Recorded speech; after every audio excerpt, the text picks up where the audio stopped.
How you do? Good morning, shall I say, or good afternoon. Welcome to Hairdressing Live. Today I have such a special guest with me today. It's Matty Conrad, all the way from Canada. He's just arrived in Ireland right now. So how is Ireland been for you so far? Because it's your first time here, right? This is my first time in Ireland, and Dublin is just magic, you know?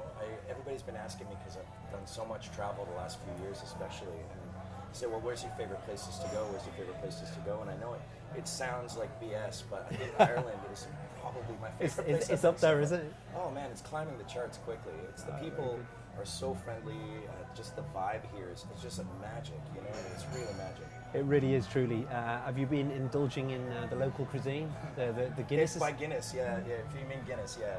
We the first day actually, I got off a plane, and maybe within a few hours we were at the factory. Oh, we. And they were giving us the tour, and so I learned how to pour a perfect pint, which I have to admit I was not at all knowledgeable about.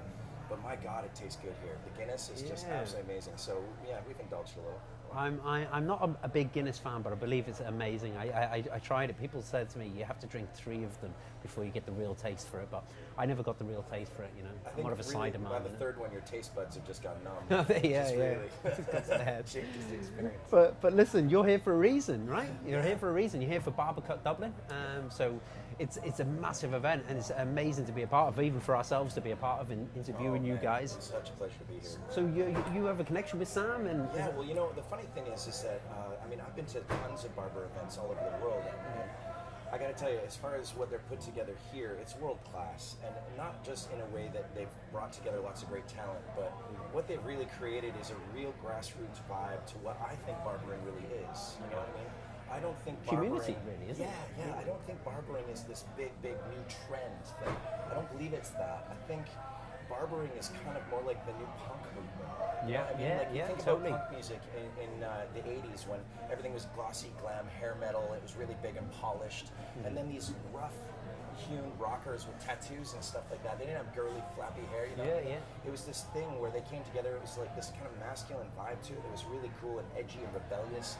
And there was something about that was great. It became the most influential music form of its day, you know, even fashion and style and all that stuff that came along with it. And so a lot of us have been talking this week about how we feel like we are part of the new punk movement, in a sense where barbering culture is really grassroots. Barbering culture is in the shops, it's in the streets, you know what I mean? It's a very small group of people that started doing something that when we started, people thought we were crazy. You know, everybody was working their hair salons for $100 haircuts and things like that. Barbers come along and they're charging walk-in prices for little shops and doing brilliant work. You know what I mean? And it was really this kind of outcast set that's now become very adopted, and as all the new big kind of brands and big companies are trying to appropriate it now, it seems to be all the little brands and all the little shops and all the people around the world that have this grassroots feel, and we all support each other. There's a real sense of community in barbering right now. You know?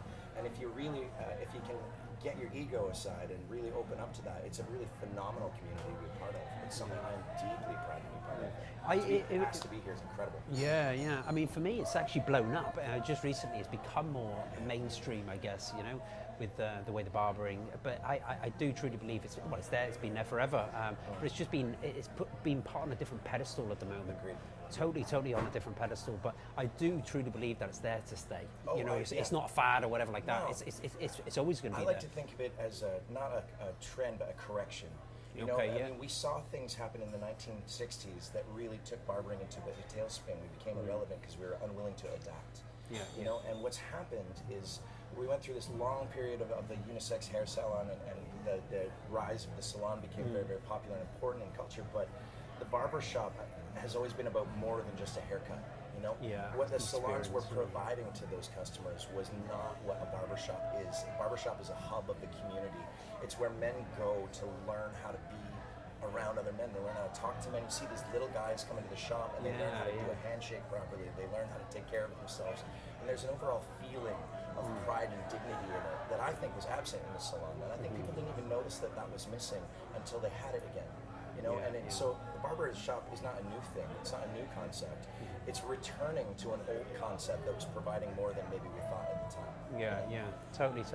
But I do truly believe that it has evolved, and it needs to. In regards to like customer service and everything that you add, which we're going to get to that in a moment, because you have 4 incredible salons, right? Which I want to get into that in a moment. But listen, tell our viewers anyway about you and about your concept and about where you came from. Like, what's your background, your education, and everything? I've been doing hair for 22 years. Okay. So I've been in this industry a long time. I've worked for many different brands as an educator, platform artist, and all these kinds of things. Somewhere around the middle of that, I started to disconnect a little bit from my work. I wasn't feeling inspired. I wasn't feeling like I was doing anything of real value. I felt, it got to the point where hairdressing was more about showing off, and it was about teaching, and it was about anything else. Yeah. All these big flashy shows, and it just never really fit me. So you were a hairdresser, you did I was female? a hairdresser, Okay. and I trained in like kind of more of the sassoon world, and so I had a little bit more of a technical background for hair cutting. But I found that over time, it was not really my passion, and I felt for the longest time that it was a world I was trying to fit myself into. Yeah. You know what I mean? It was like there's this kind of archetype of a hairdresser that you're trying to be, that you're trying to present yourself as this kind of modern day rock star for your clients and all these sorts of things. And it really started to feel just not true, not authentic. You know, I felt false a bit. And I started to disconnect from my work. I didn't enjoy blow drying. I didn't enjoy coloring. I was quite proficient and good at it, but it wasn't really what I was passionate about. It didn't get me up in the morning and get me excited. You know what I mean? And then right around this period, my grandfather passed away, and he was an incredible man. He was great. Grew up as a farmer, and he ended up as a vice president of a credit union, a bank. And he was always well dressed. He always had a sharp suit on, had a part in his hair, and kind of a gentleman. He really was a gentleman. In fact, at his funeral, I was sitting there and I was going through this crisis of conscience. What's my place in the world? What am I doing with my life? And my dad got up and he read out my grandfather's high school yearbook quote. We all get to, in North America, I don't know if they do that here, but no, you get I don't to, think they do, no. in North America what happens is your high school yearbook, your last year of high school, they put a picture of you in it and you get to write a quote as if it's like your message to the ages. At 17, okay, very good. You've earned some earthly wisdom, right? Yeah. But his said this, and it went right through the center of me. At 17 years old, he wrote, "I will never let anyone be more of a gentleman than I." Yeah. And as far as I could see, he lived it his whole life, you know?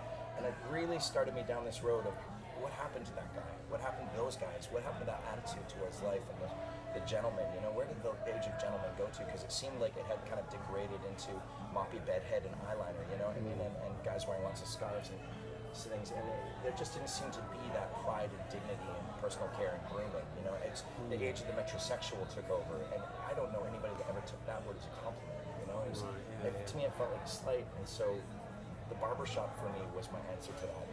When I found barbering and I started barbering and I started committing myself to these old techniques and trying to preserve this heritage of this thing that was dying out where I was, certainly in North America, it was dying out and devalued. So when I started doing that, it was like connecting with myself. It was like finding this thing in myself that was the most true, authentic version of who I really am. And I got to be that person all the time. I didn't have to put on this show for anybody being a hairdresser. I didn't have to put on this thing and fit into a crowd. This was just what felt the most natural to me. I'm obsessed with old history and heritage and things like that. So I built a barbershop that really spoke to that, the things that I like. And I told, through the construction of that barbershop, I tried to tell the story of my grandfather. You know, there's the fruit crates that I have all over the place that were really about his years growing up on the farm. You know, he's a bike messenger and I have an old bike in there and stuff. And I have these old typewriters all over the place. I've seen that. Yeah, I have these old typewriters from when I was working at a bank. And really, to me, I didn't even realize it at the time that it was about this idea of taking this thing that was old and disposed of and bringing it back to a place of pride and prominence, something where a young guy would walk into my shop and want to work there. Not where it was like, you know, the idea of barbering before that was, you know, old guys, they're chained to a chair waiting to die. You know, and to have something that was inspiring to a younger generation that wanted to get into that was really important to me. So we created Victory Barber and Brand almost 10 years ago now, well before barbering became the coolest thing ever, and people thought it was mad. You know, because I had salons at the time, and I was charging $100 for a haircut, and I was booked 6 months in advance. And I quit that to open a barber shop where I was taking walk-ins for $35, you know, and everybody thought I was just lost my mind. But, you know, you've got to do something that you are true to, you know what I mean? Completely. And that's obviously what you were true to, right? Yeah. That's where your love is, isn't it? 100%. I would get up and do this job every day for free. And I would still have a smile on my face. Yeah, you know that's good, because people are trying to find that in life, you know what I mean? I think it's... It's hard, interesting hard to find that. because Instagram has become such a thing here. You know, Instagram has become such a huge driving force in barbering now, and everybody seems to be ambitious to create their own brand on Instagram or be their own brand. Yeah, yeah. That term gets thrown around a lot, and I know people that have separate pages. This is my personal life, and this is my brand. Like, Yeah, you know, yeah. I have never done that, and mostly You because merge everything together, well, do you? the thing to me is, it's not a brand. I didn't set out to start a brand. Really, I just started sharing my life. You know, and this was what I was passionate about. So this is what I put out. If you look at my page, it's not a bunch of just haircuts. You know, there's lots of haircuts on it, but it's lots of other stuff too. I try and share what's going on in barbering, what's happening to me in my life, and everybody's like, "Oh, your branding is so good," but it's not really branding. It's just I just show what my life is. You know what I mean? And so it's really weird because I think people try and create a persona for themselves, try and create a brand or what they want people to think they actually are and show all their coolness and all that kind of stuff. But for me, it was never about that. It was really, I started traveling so much. My clients at home were always like, "Where are you?" My friends and family are like, "You never come for dinner and I don't see you anymore." Story of most of our lives. I just started posting stuff so that they knew I wasn't blowing them off. You know, it's like, "Oh, here I am, I'm doing this," or "This is really exciting." Just to include everyone. You know what I mean? It's been a really interesting thing, and now, of course, it's led to this. Can I just ask you what one of the salons that you have, which is St. Frank's? Yeah. You have a bar in there as well. I do. Well, actually, it is a bar. It is a bar. So what happened then? The first shop was about my grandfather Charlie. Okay. And the second one was about my. You grandpa call them Frank. different, right? Yeah. So Well, why did you do? The Why did only you do reason that St. Frank's is different is because we have a victory shop in the bar. And Okay. it's actually a separate little thing. It looks like it's from the 1920s. Yeah. And it has this little corner shop with 2 chairs, and it's a victory shop. So it's a victory barber shop in the bar. And the whole thing has an exterior facade. It looks really quite cool. But the bar itself was the concept that when we originally opened the shop, we were a walk-in shop. And the wait times got to be so long that we couldn't do that anymore because everybody was, if you're leaving with a haircut after 3 hours, you're not happy. You know, even if the haircut's amazing. You know, sorry for cutting across you. The wait time was so long. How do you believe you got to that? Well, when we Like opened, in business, I'm going into the more business side of things. How do you develop a business into that wait time? And it became so.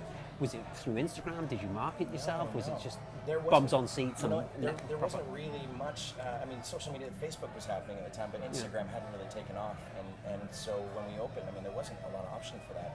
What we did is we provided something so insanely different from what everyone was used to, and we were in a town where there's only maybe about 350,000 people. It's not a huge town, you know, and we created this thing that people hadn't seen, and it was so different, and we went so over the top with it that it was just kind of word of mouth. Well, yeah, it was an oddity at first, you know, and people that were used to going to the hair salon would go to the barber shop. You'd walk out with this cracker haircut, and you know, great service and a great vibe, and everything meant towards men. Every aspect of that experience was meant to be tailored towards men, and it was just so uniquely different that the word of mouth spreading really quickly.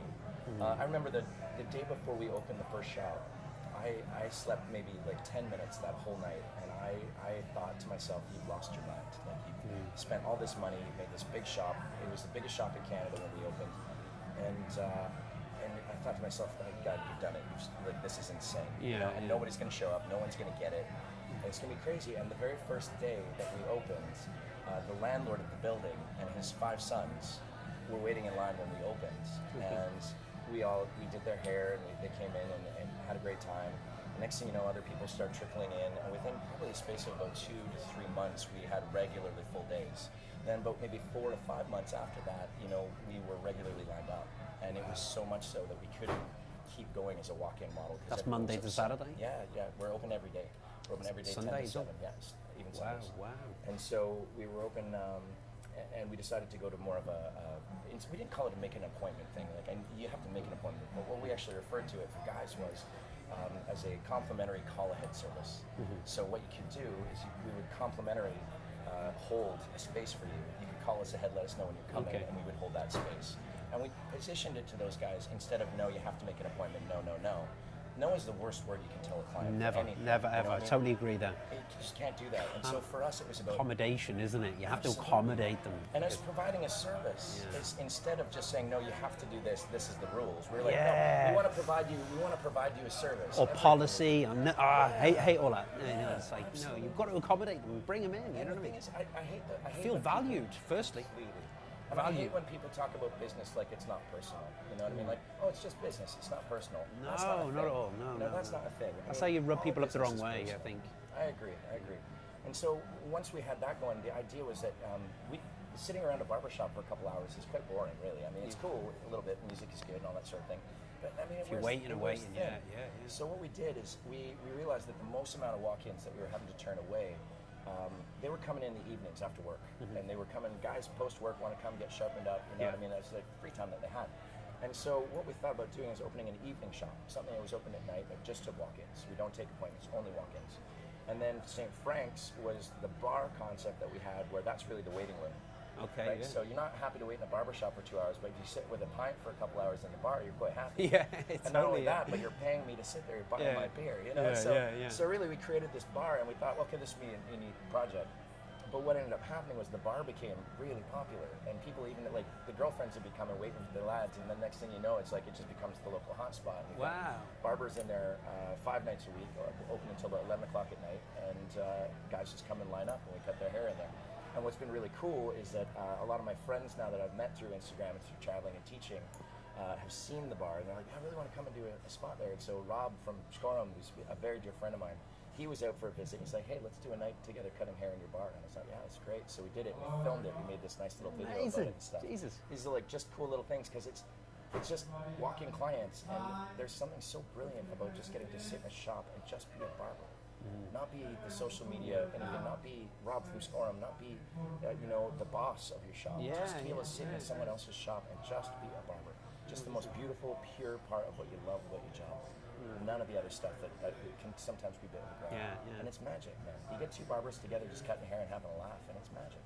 Jesus Christ. Listen, tell me about the other places that you have as well, because you open those, and another thing, because we're an education site, right? And I just want to find out as well from you and your, I mean, we're going to say brand, but you, whenever you're employment, when you employ people, do they go through a process to get to, because I mean, obviously you've got high standards, you want to maintain that, so do you go through a training process with them? We do, and we're actually very lucky. How does that look, basically? We have a fantastic team. We have very little turnover. In 9 years, we've only lost 5 people. So our team has grown, and it keeps growing, and we're all very precious about it, and even the staff, they're very protective because they understand. And what I've always told them is that our reputation collectively rests on every single person that works here. Yeah, totally. Your reputation definitely relies on the person cutting hair next to you.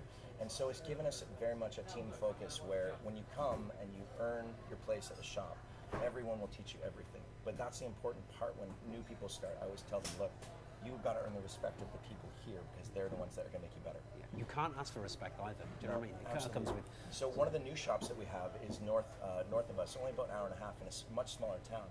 And it was open in part with us and a guy who was our first apprentice. And I want to tell you about him because his name's Ian, but we all call him Sugar.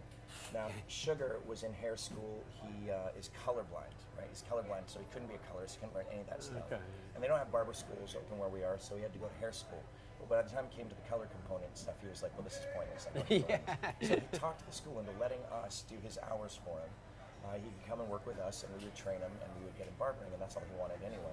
So when he came in, he worked in our shop for 3 months for no money, absolutely no pay, showed up every day. He swept the floors, he did everything, he dropped his ego completely.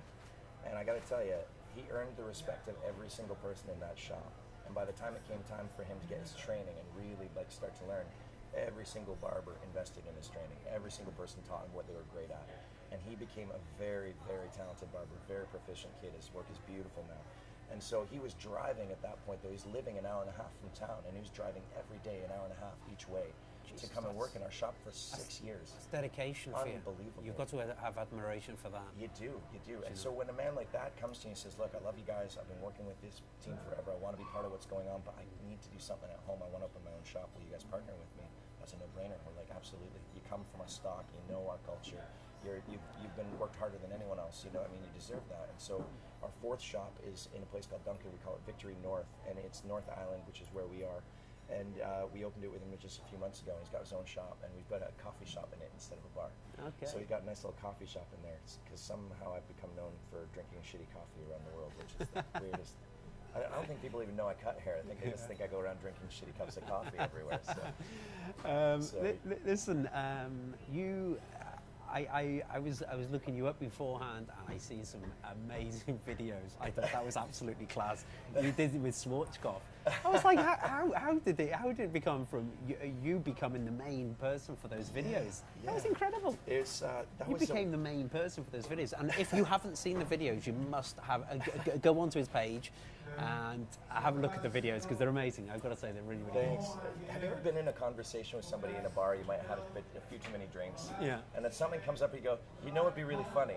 Yeah, You know, and blah blah blah. Whatever happens after that. That's You did one like a homeless guy or something on a tram, didn't you? Yeah, I did. And somebody was giving you money, and all of a sudden you sprayed on the. That's how it all started. It started as kind of a laugh, as a joke, and we're thinking, oh, that'd be hilarious, right? And I think we were talking about, like, at the time we were talking about that, like, World's Most Interesting Man and the Old Spice and all those kind of ridiculous, over-the-top characters, aren't these? And that Anchorman kind of guy, and isn't that funny?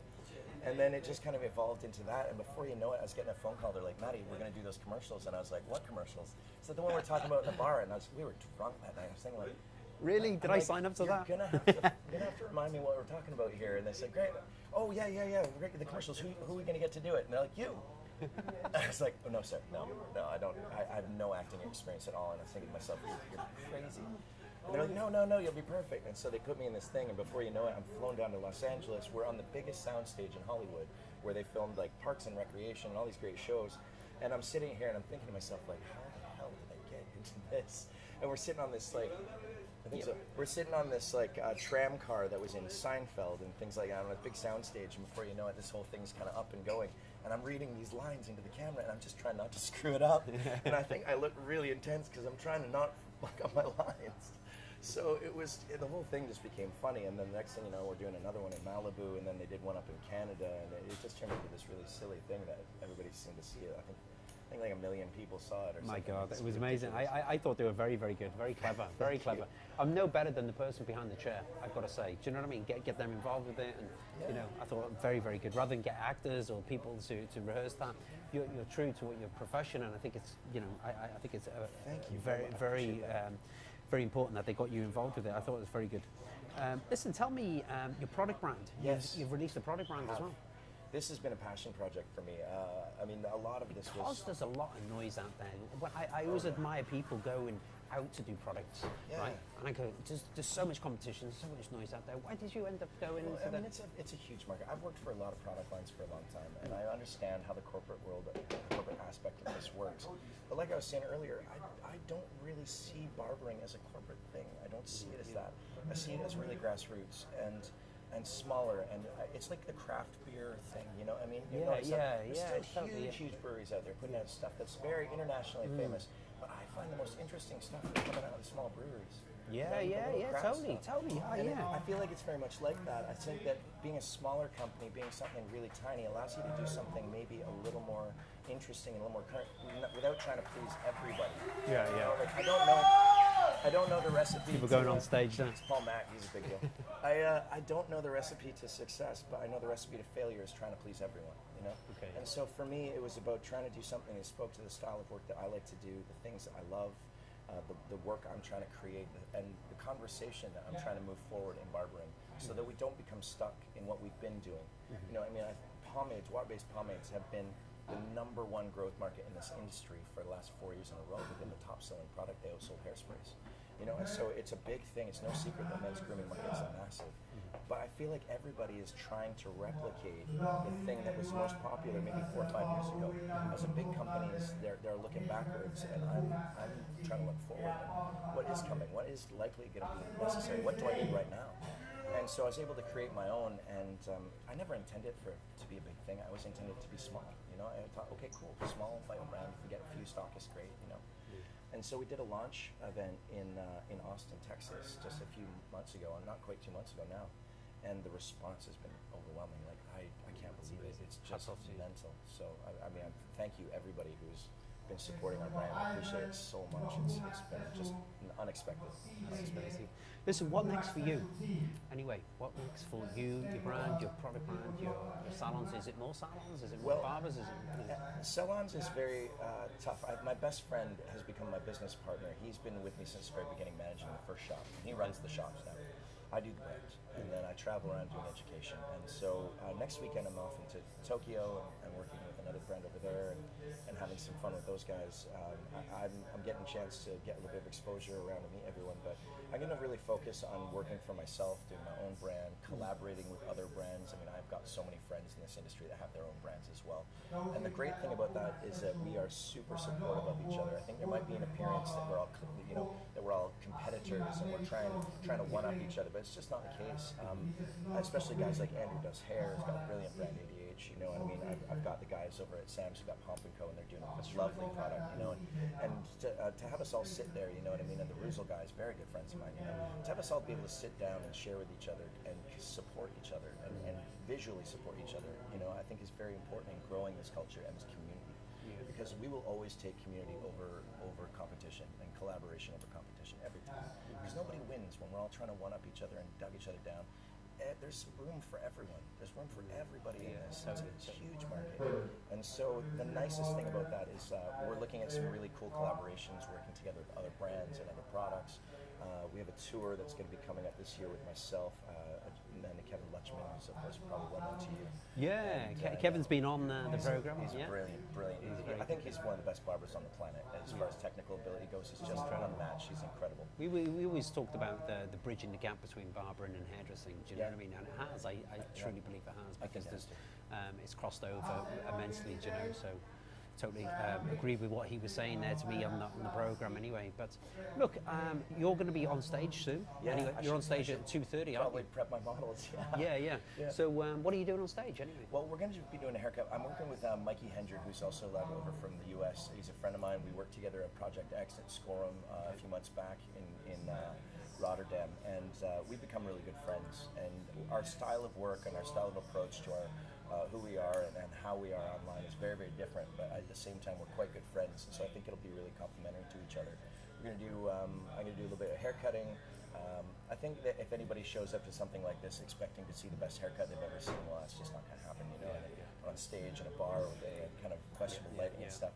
So I really try and make it more about tips and tricks, about the way I look at hair and the thought process that I have behind it, as well as what I think about the industry, and giving people tips on maybe how to grow. I think that's the most valuable, approach, to be honest with you, as well. Yeah. I think that's the most valuable. People can cut out, or some people maybe can't, or learning to do the craft. But it's more about what's in your head. That's what interests me as well. Do you know what I mean? What interests you and what influences you to go on to, and you know, I gotta in tell your you, career. I mean, to me, the technically perfect haircut is only half the equation. You know what I mean? And I feel like everybody has been really clamoring to perfect their technical work, but so many people are missing the other part of the picture about how they make that client feel. You know, what does that man feel like wearing that haircut? Technically perfect haircut on the wrong person is not the right haircut. You know what I mean? And so we focus so much on our technicality and not enough on our client service, not enough on really making people feel something for the way that they look, you know, making them feel cared for. All those kinds of things, you know, and all the little details that you can do for a person that fits it perfectly to their head shape, but also makes them feel like their haircut is bespoke for them. Yeah, totally. Look, we're going to have to wrap this up because I know you're going to have to get ready anyway. So thank you very much for joining us on Hairdressing Live. It's amazing to have you on, you know. Thanks a lot, guys.